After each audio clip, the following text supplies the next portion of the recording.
Eccoci qua ragazzi, salve a tutti, bentornati sul canale e buona domenica. Prima di iniziare questo nuovo contenuto, situazioni infortunate in casa Napoli perché non c'è ovviamente solo Rachmani, ci dicono dalle 2 alle 4 settimane ma verranno fatti ulteriori esami, andiamo a vedere le partite che potrebbe saltare. Il nostro Amir Neres non sarà del Napoli contro la Fiorentina, almeno queste sono le ultime, ci sono aggiornamenti per quanto riguarda le condizioni di Lukaku e l'eventuale rientro in gruppo. Fatemi sapere la vostra qui sotto nei commenti come sempre, iscrivetevi al canale attivando la campanellina se volete, così restate aggiornati in maniera cronologica. Se vi piace il video un bel like, fa piacere al sottoscritto e diamo una mano all'algoritmo come sempre. Partiamo dalla situazione Neres e Lukaku e poi ci soffermiamo su Rachmani, le partite che potrebbe saltare e quant'altro. Ultime notizie in casa Napoli, brutte notizie per David Neres, dovrebbe saltare anche Fiorentina-Napoli. L'attaccante brasiliano non è ancora del tutto recuperato, alle prese con i problemi muscolari e nonostante abbia già iniziato da tempo l'iter riabilitativo non sembra ancora aver ritrovato la condizione giusta. Lo conferma l'edizione odierna del Mattino, secondo cui Neres salterà la partita Fiorentina-Napoli. Il recupero procede a piccoli passi e senza accelerazioni che possono provocare delle pericolose e fastidiose ricadute. Andiamoci calmi con Neres perché sembra fatto di cristallo, anche l'anno scorso comunque l'abbiamo perso per determinate partite e per un bel pezzo di stagione, quindi diciamo che poteva essere un acquisto in più del Napoli di quest'anno, visto che l'anno scorso l'abbiamo dovuto usare quasi col contagocce. È devastante quando entra a partite in corso, sa il fatto suo, quelle poche volte comunque che è partito dall'inizio l'abbiamo visto che il calciatore tecnicamente è molto ma molto valido, però se dovesse poi andare avanti anche quest'anno questa situazione infortuni bisogna un attimo valutarla questa situazione esterni, perché visto che tatticamente si è battezzato un Napoli senza prendere il secondo di Novalanga, l'esterno a sinistra eccetera, si è preso Elmas che può fare l'esterno, il centrocampista e quant'altro. Nel caso ovviamente ti si presenta una stagione dove Neres porta avanti determinati affaticamenti, salta un tot di partite e allora bisogna un attimo far due conti e vedere di trovare una pezza dalla stagione prossima. Ovviamente non sto qui a fare il pessimista, ma è un dato di fatto che Neres comunque anche prima di arrivare a Napoli saltava determinate partite in stagione per eventuali affaticamenti. Gli auguriamo il meglio, io mi auguro che recuperi alla grande e possa anche stare in panchina contro la Fiorentina per al limite entrare a partita in corso una ventina di minuti, ma seguiremo la situazione nei prossimi giorni. Detto questo, novità per quanto riguarda l'infortunio di Lukaku. Ultime notizie sulle condizioni di Romelu Lukaku. L'attaccante belga si è infortunato quest'estate, da diversi giorni si trova in Belgio dove sta seguendo un iter specifico di riabilitazione per tornare il prima possibile.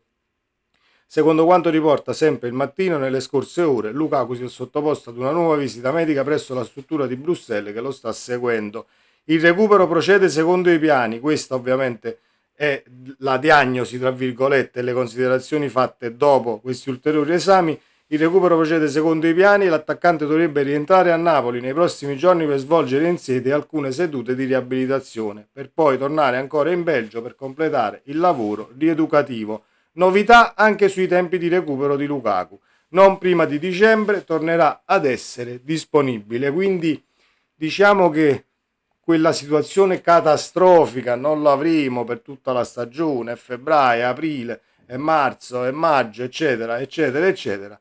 Potrebbe anche rivelarsi una balla, tra virgolette, che poi è stata montata per forse mettere un tantino di timore, eccetera, eccetera, ma il Napoli comunque probabilmente ritroverà Lukaku a gennaio di nuovo in gruppo per poi rimettersi in sesto tecnicamente, tatticamente, fisicamente, perché devi comunque recuperare un tantino per poter giocare almeno 45 minuti dopo un infortunio così lungo che ti ha tenuto lontano dal campo di gioco. Però già riaverlo a gennaio in gruppo per me sarebbe diciamo grasso che cola, per il semplice fatto che il Napoli poi si ritroverebbe ad affrontare l'altra parte di stagione con, diciamo, un attacco molto ma molto folto con Højlund, Lukaku e lo stesso Lucca che possono,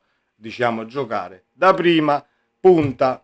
Auguriamo il meglio anche a Lukaku, così come abbiamo fatto con Neres, e ci spostiamo alla situazione Rachmani.